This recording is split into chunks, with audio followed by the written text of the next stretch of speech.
It's Capital Region Sports Saturday with Brady Farkas, sponsored by Mohawk Honda.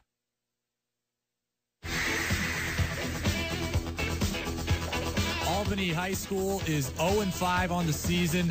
Albany High School football lost 69-29 last night, and Albany High School football is on the come up, and they are going to be really good really soon. It's Capital Region Sports Saturday, brought to you by Mohawk Honda, right here on 104.5 The Team and 104.5theteam.com. I am your host, Brady Farkas. The Falcons, again, 0-5 this season. They got beat 69-29 last night by the juggernaut that is Saratoga. But Albany High School, they are going to make a come up here very, very quick. They've got the right coach in place in head coach Joey DiPiazza. We've had him on our station a number of times throughout the last 6-7 months since he took that job last November. They've got a belief system now in place, a process of creating a culture that is conducive to winning, and that is how you get a program on the rise. And this week, the final piece to the puzzle came out, and that final piece is that their brand new athletic facility, their brand new turf field, will be ready to play on October 17th. That'll be the first time the Falcons get to use their field. As you recall, when there was school board votes and school budgets and things like that, the Falcons, it passed for them, that Prop 2, to get this new field. And that new field is the final piece of the puzzle, in my mind, to get Albany High back to where it was athletically, decades ago. First and foremost, this field is an on-campus facility for the Albany High football team and for other turf and field sports that Albany High has to offer. It's the first time ever there's going to be an on-campus field for these teams. So there, first and foremost, you've got athletes that don't have to worry about how am I going to even get to practice. Albany High football, remember, used to play at Bleecker Stadium. How am I even going to get there to practice? And if I can't get there, well, then maybe I don't even play for the team. Well, now, with an on-campus facility that's right next to your school, it's easy to get to practice. It's easy to get there, and you have guys that maybe couldn't have played in the program prior. They are now able to do so. It's going to get fans at games. If players can't get there, how can fans get there, and why would they be motivated to get there at an on-campus facility? Now you keep your community, your community at large, but your in-school community, you're able to get that fan base excited. You're able to get them there. Albany High football is 3-47 in their last 50 games. They haven't won a Class AA football game since 2007. Since 2007, they lose last night 69-29. I tell you what, they put up 29 points on Saratoga. Shen only put up 14 last week.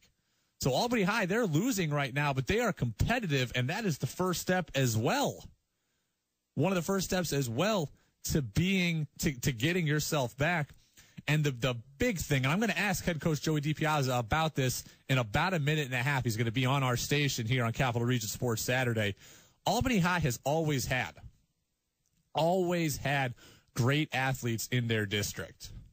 But those athletes, you don't always see them wearing Albany High uniforms when it comes time to play for high school teams. A lot of times, those athletes have left to go play at other schools, at private schools in the area, at CBA, at Bishop McGinn, at LaSalle, at Bishop Gibbons, at Green Tech now.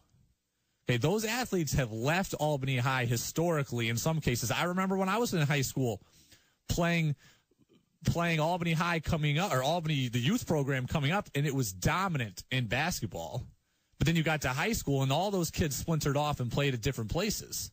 I think that having this facility, this recommitment to athletics, is going to help the Falcons program, and it's going to help the Falcons school, because those kids are going to want to stay. They're going to want to put on that royal blue and white Albany High jersey. They're going to want to play for the Falcons. This on-campus field, one of the top fields in the area it's going to be, is going to restore that community pride, that school spirit, and it's going to keep the athletes in the district. And that is a huge, huge thing.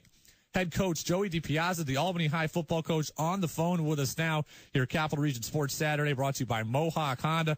Coach, first and foremost, congratulations on getting this new field. How pumped are you to just have a home field to play at, and how pumped are you to have one of the most premier facilities in the area? Good morning, Brady. Thank you for having me. And first and foremost, I just want to say congratulations with the new show.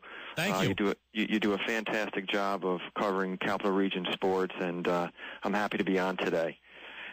As far as our new athletic facility here at Albany High School, yes, October 17th, we will be, opening up our new facility. We'll be playing our first home football game in our school's history. And, as I've said from the beginning, it's an exciting time not only for our school but our community. I mean, this is more than just athletics. It's about our students and our community, and it's going to be an exciting day for sure. The Prop 2 to have this facility built was only earlier in the spring. This seems like a really, really quick turnaround. How many people had to make this happen so quickly? I mean, we're talking 6-7 months tops here for this. There's a lot of thanks and shout-outs to be given. It begins with our school administration and our Board of Education, supporting the project, our community getting behind it. And just, it showed as far as the large turnout support in the votes for Prop 2 and just the commitment to the youth of the city. And as far as the actual construction, we're very lucky. We have, I believe, some of the top names in the construction industry making this happen in record time. We have Turner Construction leading the way in the project, and Shaker Flats Landscaping, as well as Field Turf. I mean, these guys have done projects in the Capital Region as well as statewide, and they're the ones responsible the day-to-day of getting this ready in record time for us. I think the thing that people need to realize from my perspective why this is so big is that we've all known for a long time what great athletes there are in the Albany High School community, but a lot of those kids leave Albany High or have left Albany High to go to some of these private schools in the area before they get to high school. Don't you think that this new facility and this new kind of recommitment to sports in the Albany High community is going to help keep these athletes there, and kind of I think you guys are destined for a lot of success coming up. What do you think? I agree. I'm excited that, I'm a believer that there's power in athletics, and when you have a focused strategy, it brings value not only to the school and the community, and the investment in the athletics here as a whole. I mean, this field is, we know what it will do and create new opportunities for our students, as well as just, we now know our students will be engaged, and we know that brings positive results on and off the field. So we're looking forward to all of the fantastic results that it's going to bring for our students and our community.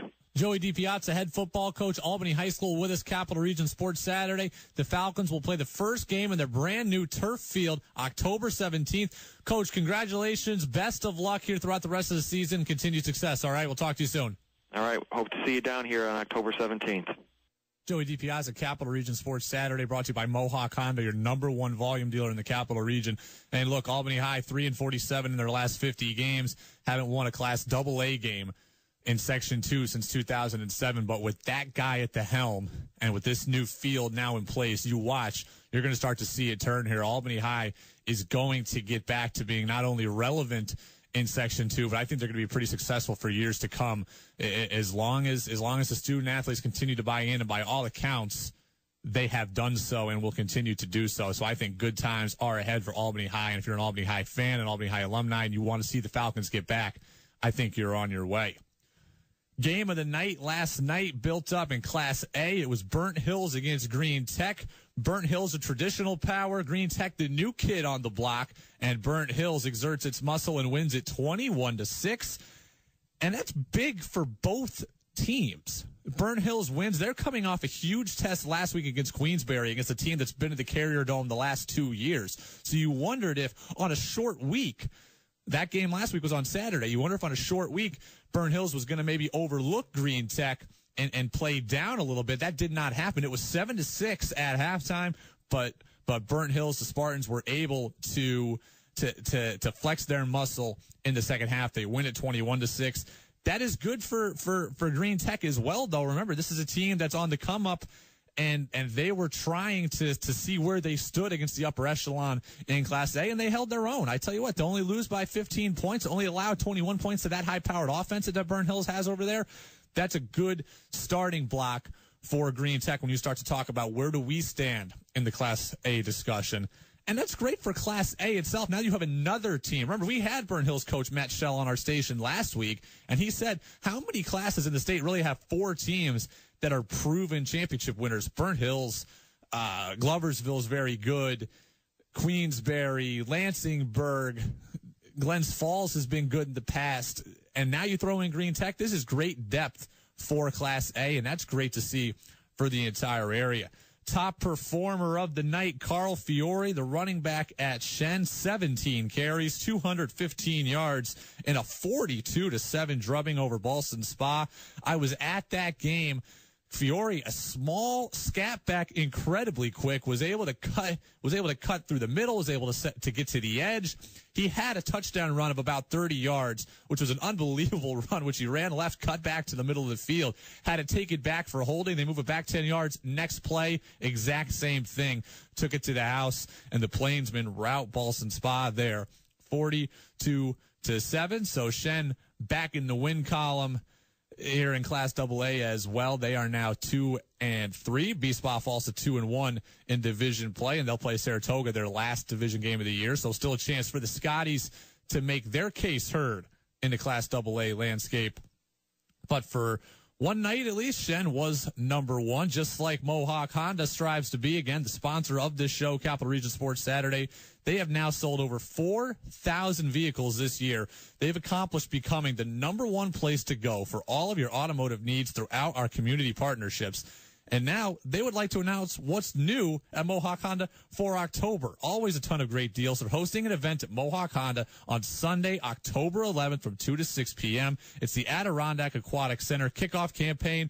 Just proposed a location of the Aquatic Center in Malta, just off the Northway. Mohawk Honda is a proud supporter of this vision and the health and wellness that is much needed in the capital region. And look, at Mohawk Honda, they do go out of their way to please you. UAlbany football is taking on Holy Cross today. They'll do so without one of their best players, and they are probably going to miss him for a while, and it's for a stupid reason. That's next. It's Capital Region Sports Saturday with Brady Farkas, sponsored by Mohawk Honda. Josh Gontarek, one of the UAlbany football team's best players, now out at UAlbany, indefinitely suspended earlier this week for possession of marijuana and evidence tampering. So he will not play today against Holy Cross, and we'll have to wait and see if he will play again for Greg Gattuso's squad this season and potentially beyond. This is horrible on several fronts. First and foremost, on the football field itself. Okay, on the football field itself, he's one of the best players in the program. He is really one of the impact guys that UAlbany has. Great Danes are trying to build their program. You need good players to do so, and Josh Gontarek is one of those good players. He was the Colonial Athletic Association's Offensive Rookie of the Year last year. The kid is a playmaker. He's only 5'10", but he goes up and gets the ball. He's fearless across the middle. He is really the first main recruit that Greg Gattuso brought to UAlbany. He's the guy on offense who's supposed to help UAlbany transition into being a Colonial Athletic Association bottom feeder where they were a couple years ago as a newcomer to the conference to an upper echelon team that they want to get to. Also, he's the punt returner for the Great Danes. So now this loss affects UAlbany on offense, but it also affects UAlbany on special teams. So now that's a twofold punishment for the Great Danes' ability to score points or ability to get good to have the field in their favor. First, and then Z. Roberson is a young wide receiver, a true freshman who has really stepped up for UAlbany. Don't you think he has benefited from the attention that secondaries and defenses have to give to Gontarek? Josh Canzeri is second on the team in receptions this year.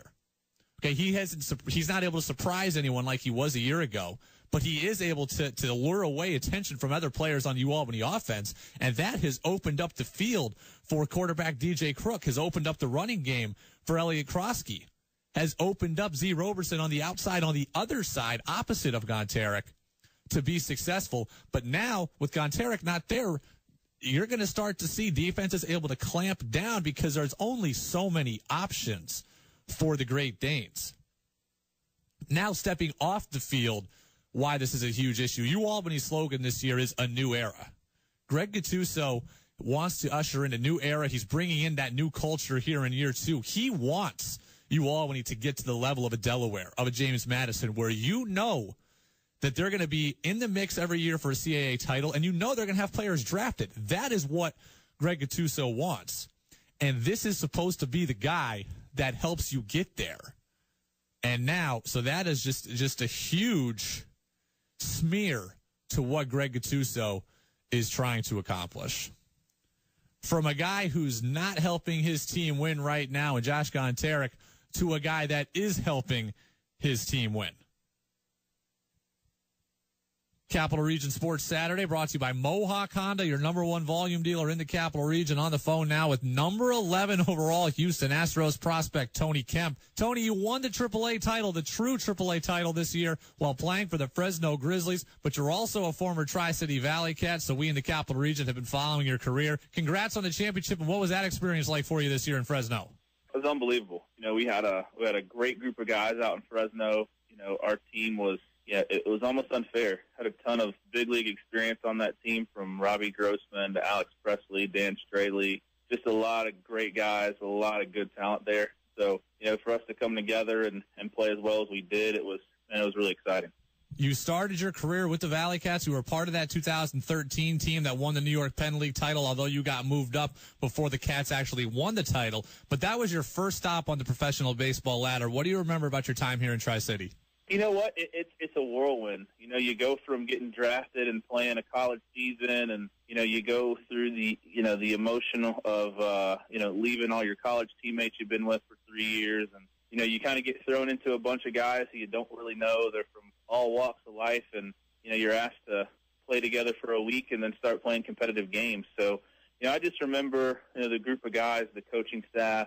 They made it real easy. It was real easy for us to play together. It was almost like we had been together for longer than we were. But, most people don't know we knew each other for a couple days, and then we rolled the balls out and started playing. So, I just remember the team was incredible, had a ton of talent, guys moving up to the Astros system. Some have been traded away, but ton of good guys, ton of guys who are going to play in the big leagues. So, I just remember having a really, really strong team.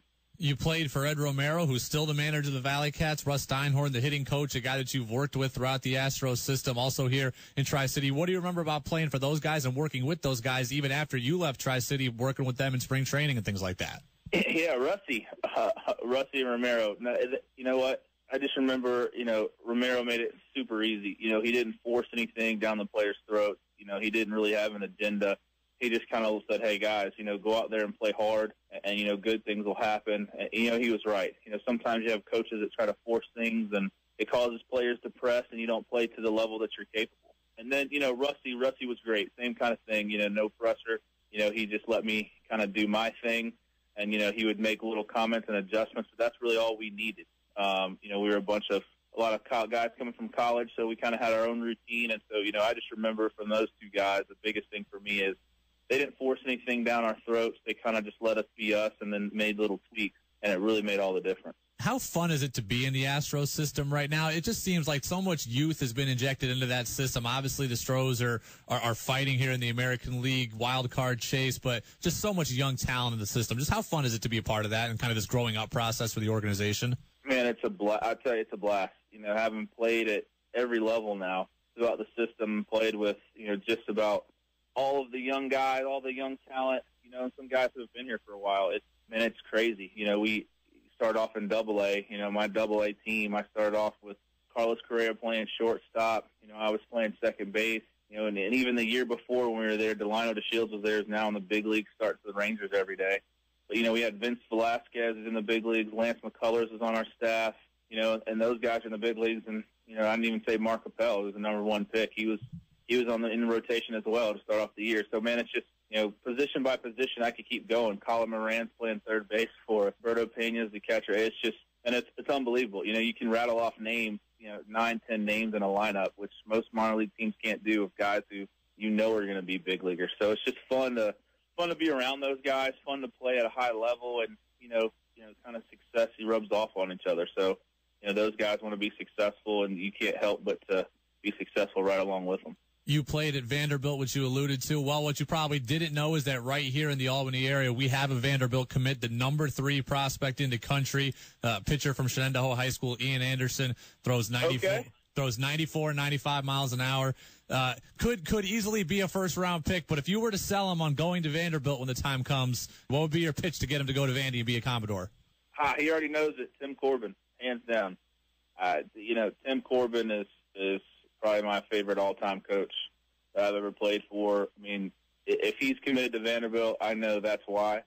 The guy is just an unbelievable coach. Not only that, he's a great mentor. The advantages of going to college, just from a mental makeup standpoint to building your body up physically, just being able to handle, the minor league grind and, the potential of getting to the big leagues. I think coming out of high school, it's just tough. You go through Coach Corbin's program and you see year after year guys coming out. We had the number 1 pick at Dansby Swanson this year. Multiple first-rounders. You can go back through David Price, Mikey Minor, Sonny Gray. You can go all day. And they all went to school, obviously. And Tim Corbin's the man who got them ready. So I would say just look at the track record, and it speaks for itself. Tony Kemp, former Vanderbilt Commodore, former Tri-City Valley Cat, with us here. Capital Region Sports Saturday, brought to you by Mohawk Honda, your number 1 volume dealer in the Capital Region. Tony, first and foremost, enjoy the off season. Enjoy a little bit of rest. It's been a long grind for you. Congratulations on the championship. Congrats on all your success. And we'll be talking to you again here come spring training here in 2016. All right, I appreciate it. Thank you very much. There he goes, Tony Kemp, former Tri-City Valley Cat, really an integral part of the Astros system, the number 11 prospect with what Houston is trying to do. Was playing second base for his time in Tri-City. Has showed his versatility. Has moved to the outfield because the Astros have this guy. Maybe you've heard of him, Jose Altuve, who's going to make it tough for any young second baseman to come up. But Tony Kemp is a guy that we've followed here since his time with the 2013 Valley Cats. And look, a great guy, a great interview. We're happy for his success, and we'll certainly be following him on the way. Again, it goes to show you there's more than 30 Valley Cats who have made it to the majors. Tony Kemp is certainly going to be one of the next ones that does so by all accounts. So really, again, you never know who you're seeing when you go watch the Valley Cats, and you kind of see them at the basement level of the minor league rung. So appreciate what you got when you go out to Joe Bruno Stadium. Tony Kemp, a guy who we'll certainly look to talk to soon. Capital Region Sports Saturday, brought to you by Mohawk Honda. How about the performance last night of Nate Stilson, the Mohonason running back? 5 rushing touchdowns in a win over Bishop McGinn. Oh, and by the way, he added an interception return for a touchdown. So he had 6 total touchdowns last night as Mohan beats McGinn 48-28. Good win there for the Warriors. Nate Stilson, have a day. Peter Hooley gained national attention and put UAlbany on the map last season for his heartbreaking story and his triumphant comeback. Does his story ever get easier to talk about? The UAlbany Guard tells us next. Sponsored by Mohawk Honda.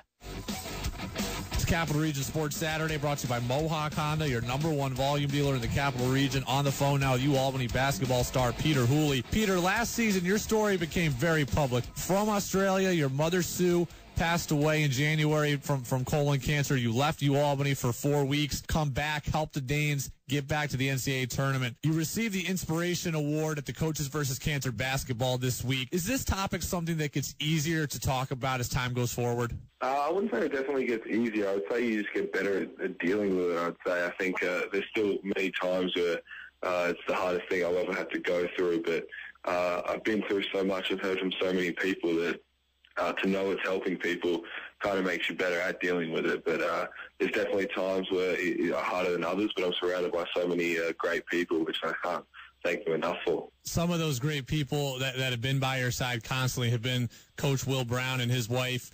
They were with you again last night, and I don't think people realize when you're a coach at any level, but especially at the Division I level, your job is to be a coach on the floor. It's to be a recruiter. It's to be a guidance counselor, a tutor, a father figure, all of that. What has Will Brown and his wife meant to you through this whole process?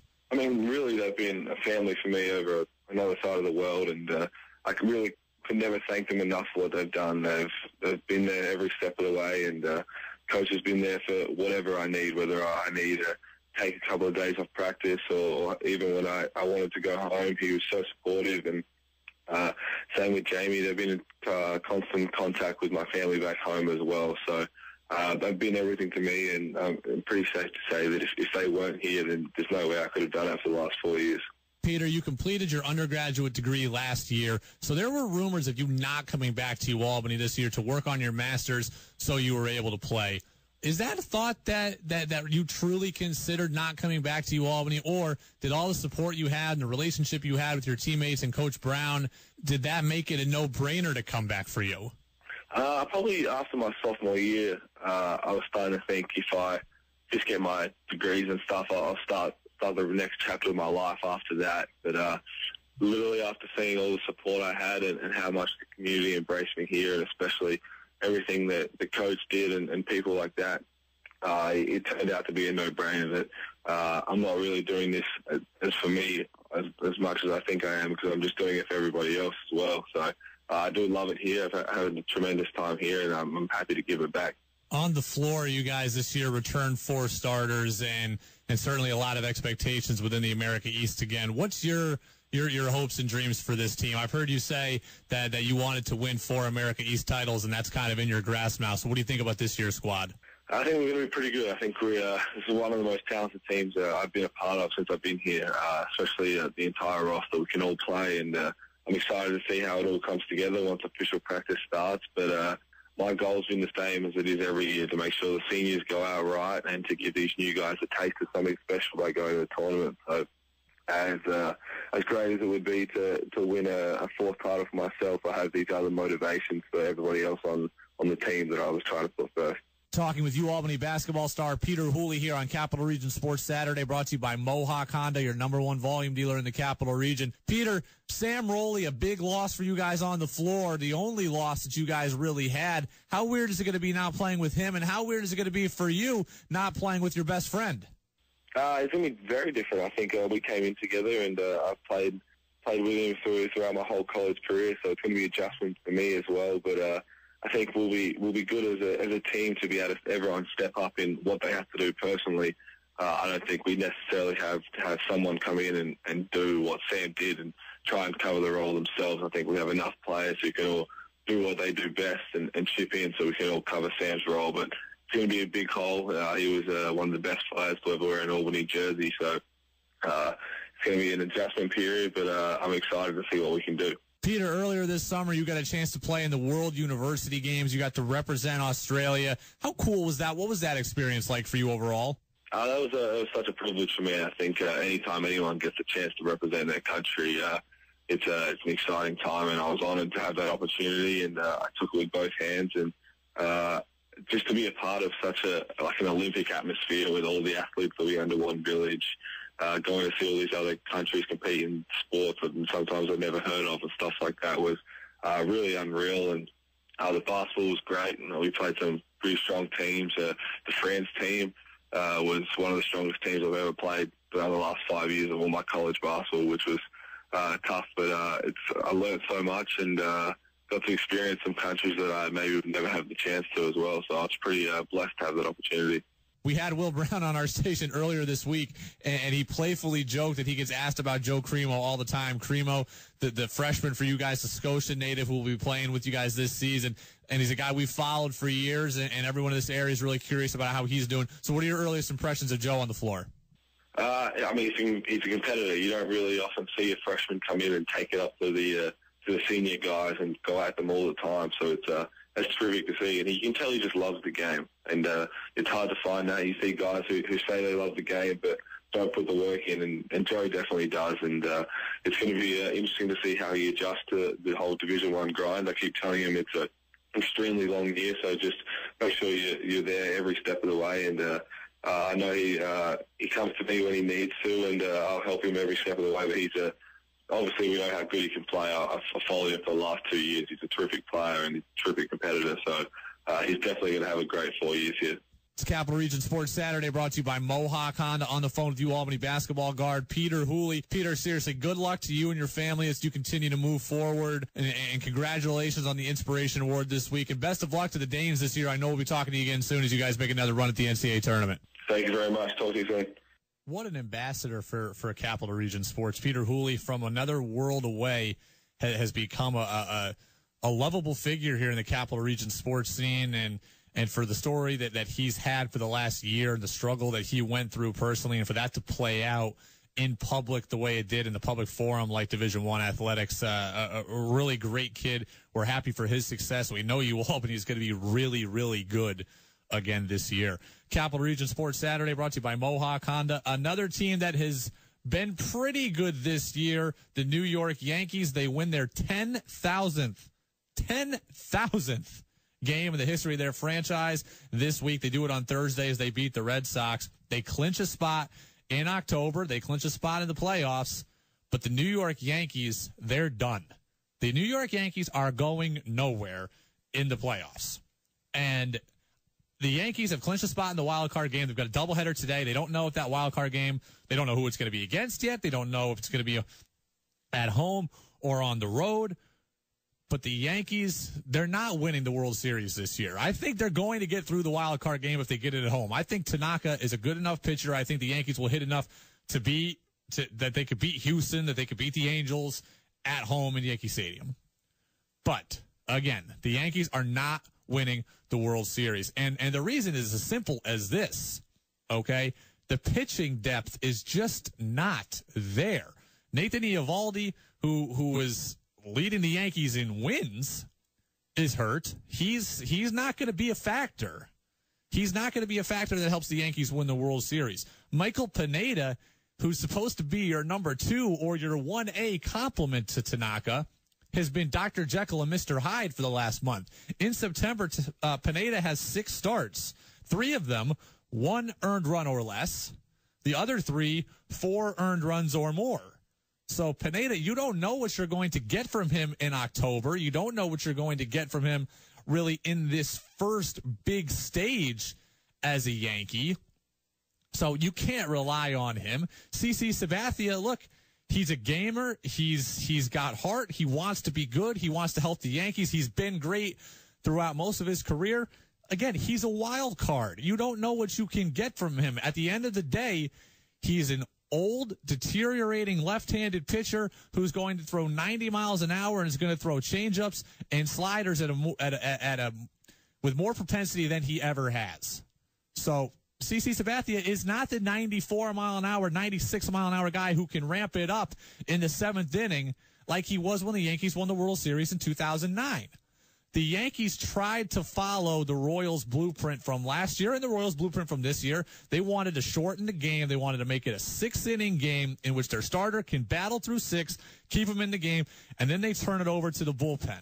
And by doing so, you get it to Dylan Betances, you get it to Andrew Miller, and you kind of shut the door because those guys were, and that worked great in the first half of the season. Those guys were unbelievable in the first half of the season. Buster Olney was on with Armin Levac this week on Thursday, as he is every Thursday at 5:15. And Buster Olney said that the Yankees bullpen, it's not the same. Think about this number.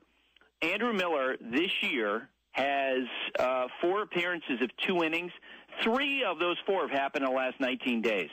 Dylan Betances has thrown 5 more innings than any other reliever in baseball. Those 2 guys rank 5th and 6th, respectively, in most innings thrown by relievers in the month of September. This is not the way it should be for the Yankees.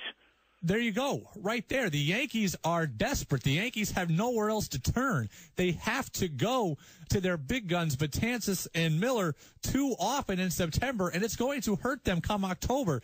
These guys are not fresh. And then you take into account the fact that if you do get deeper into the playoffs in some of these cities, Kansas City, okay, if you're playing in Kansas City, Toronto's indoors, so that's not, the weather is out of the element there. But even if you're playing in New York, to have home games, it's going to be cold. It's going to be freezing. It's harder to get loose. It's harder to get a feel on the ball. All those things are already working against you. Now you throw in the fact that you're tired and broken down as well. And Buster also said that this has taken an increased toll on just Betances himself as well. You heard him say Betances Miller 5th and 6th in innings in September, and Betances has really struggled.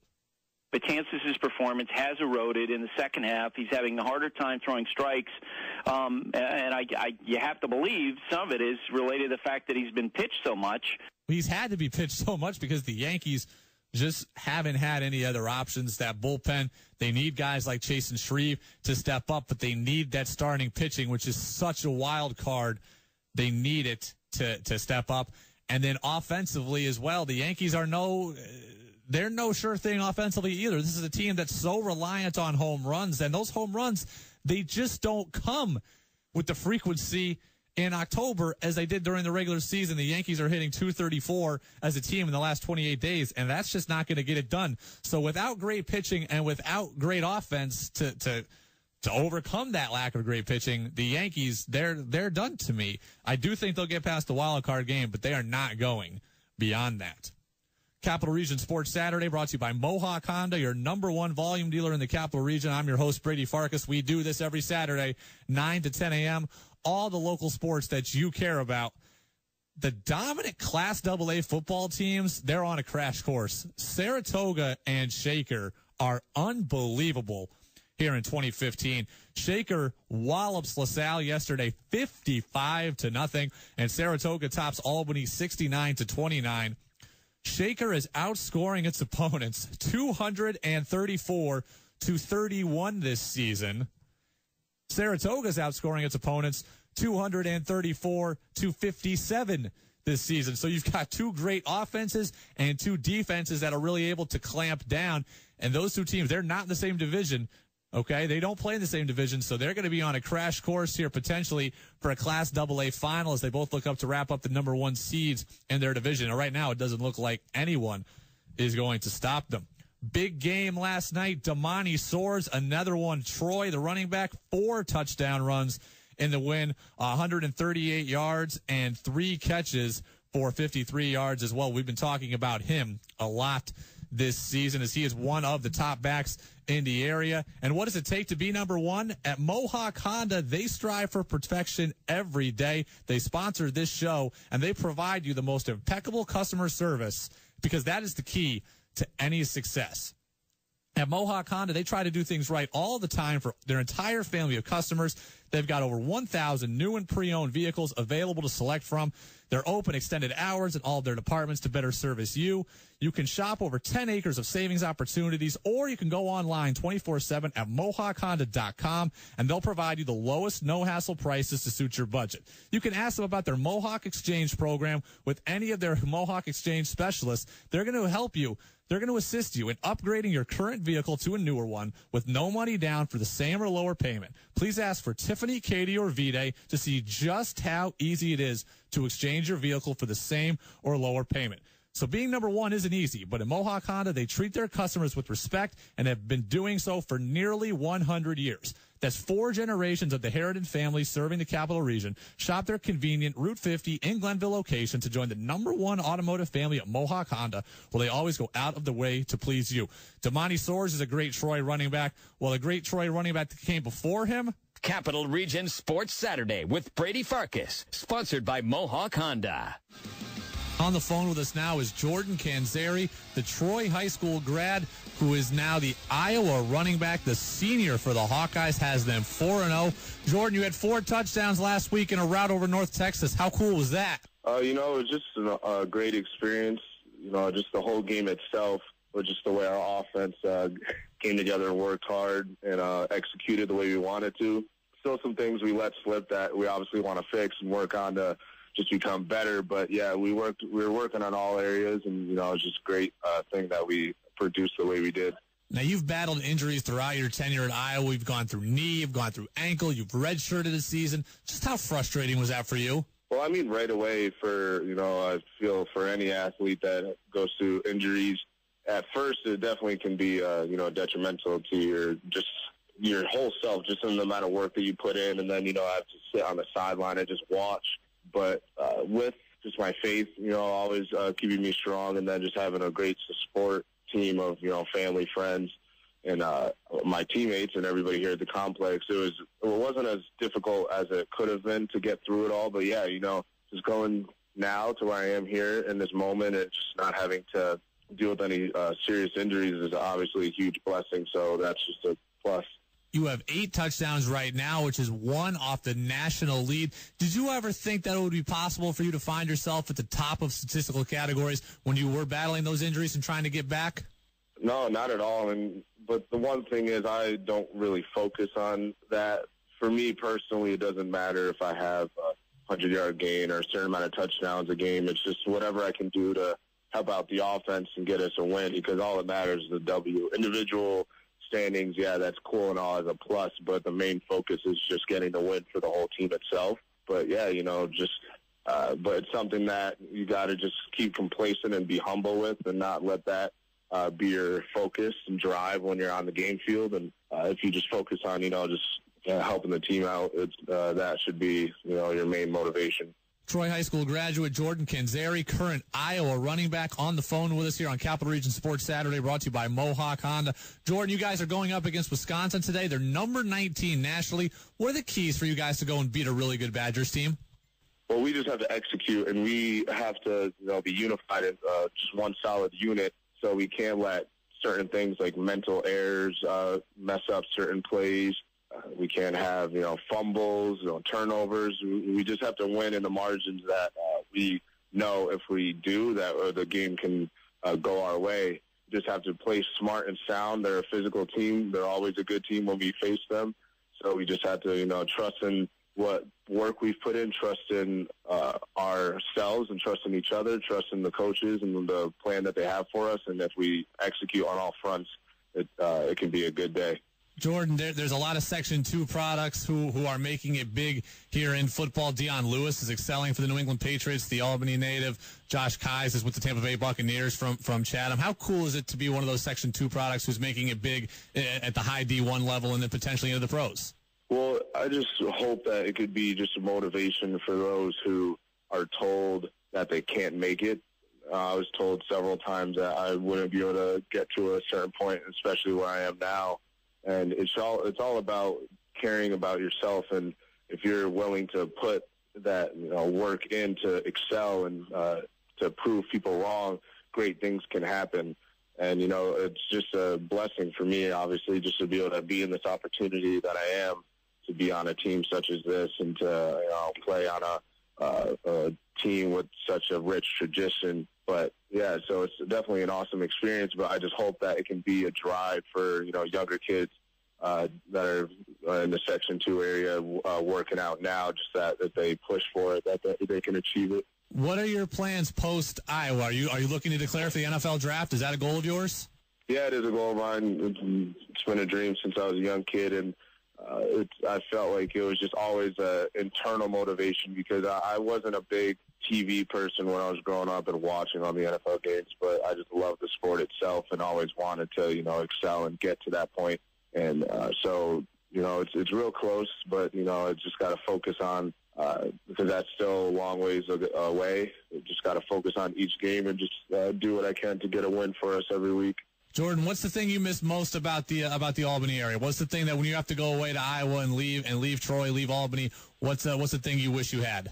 Being as far away from family, that's obviously something, missing them and everything. But, college is awesome, and these guys that I'm here with now are my brothers. They always will be, but, I've made those same connections in high school as well. So I would just say whenever I get the chance to come home and just seeing guys that, put through so much work and went through so much on my high school football team, it's always great to see them and catch up with them. Capital Region Sports Saturday brought to you by Mohawk Honda. Jordan Canzeri on the phone with us as the 4-0 Iowa Hawkeyes get set to go up against number 19 Wisconsin this afternoon.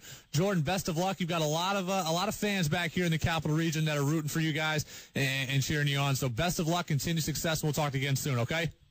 Thank you so much. Definitely we'll be talking to Jordan Canzeri again. Iowa against Wisconsin this afternoon. That's number 19, Wisconsin. Capital Region Sports Saturday. Coming down to the wire. The Indian Bowl last night. Mechanicville topped Stillwater 36-20 in the crosstown rivalry. Mechanicville now 5-0. They get a big game from Jacob Heaney, who had touchdowns of 65 on the ground and 65 in the pass game. Big week for Lyle Thompson, the former UAlbany lacrosse star, helps lead the Iroquois Nationals to the silver medal at the World Indoor Lacrosse Championships in Syracuse last week, and also gets taken number 1 overall in the National Lacrosse League draft. Lyle Thompson, the 2-time Tewaaraton Award winner, the Tewaaraton Award, the lacrosse equivalent of the Heisman Trophy. Just how good is Lyle Thompson? Well, Corey McLaughlin, the deputy editor of U.S. Lacrosse Magazine, he joined me back in May, and he answered that. You know, Lyle, aside from being the best player that I've ever seen play, and I didn't see some of the, guys from previous generations, but, he's put together 121 points this season, which is the second highest point total in D1 men's history, behind himself last year when he had 128. Thompson helped lead the Great Danes to back-to-back NCAA quarterfinal appearances in the NCAA tournament, helped put UAlbany lacrosse on the map, helped put his Iroquois people on the map and their love of lacrosse. So Lyle Thompson was really a blessing for us to have here in the Capital Region. And if you didn't go see him play, shame on you, because Jess Kohler of the Albany Times-Union also told us in May just how fortunate we were. I mean, so a player like that doesn't come around every year, and so we're definitely very privileged to have him around here. So, again, shame on you if you did not go see Lyle Thompson play when he was in Albany uniform. Well, now Lyle Thompson's playing indoor lacrosse. He's playing outdoor lacrosse. He was taken number 1 overall in the National Lacrosse League, which is indoor box lacrosse. He's going to play for the Georgia Swarm, which is the same team that his brother Miles plays for. And his stats are going to get better. They're going to be even crazier on the indoor game playing box lacrosse, because it's a smaller field. There's less people there, so it's more crowded. But at the same time, there's more room for creativity because you don't have to go the long distances. You can get out more and you can freelance a little more, and that's the kind of game that Lyle Thompson wants to play. Capital Region Sports Saturday brought to you by Mohawk Honda, your number 1 volume dealer in the Capital Region. We do it again next week, 9 to 10 a.m. All the interviews, if you miss them, they're available on YouTube, youtube.com/team1045. Armin Levac back on Monday, 3 to 7, breaking down week 4.